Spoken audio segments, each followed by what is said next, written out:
Обязательно ставьте лайки и пишите свои комментарии. Они нам очень важны. Власти Туркменистана возобновили кампанию по дискредитации туркменских активистов. Власти Туркменистана, опасаясь растущего недовольства среди народа, возобновили кампанию по дискредитации туркменских активистов, проживающих за пределами страны. Власти также призывают не слушать радио Азатлык.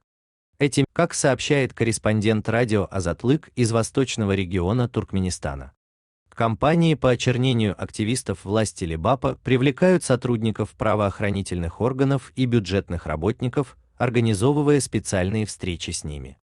Сегодня, 9 ноября, в Доме культуры Фарапа провели собрание. Сотрудники Министерства национальной безопасности Министерства внутренних дел МВД, миграционной службы и местного хикимлика собрали бюджетных работников и других граждан. Они выставили фотографии Мурада Курбанова, Дурсалтан Тагановой и еще 6 активистов родом из Либапа, которые проживают за границей, размером 60 на 80.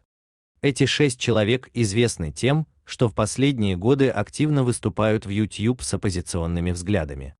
Организаторы собрания предупредили участников не смотреть выступления этих людей и в беседе с нашим корреспондентом 9 ноября.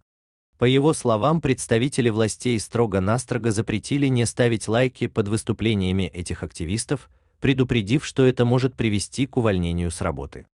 Очередная кампания по дискредитации запущена в то время, как растет недовольство туркменскими властями, в частности политикой президента Гурбангулы Бердымухамедова.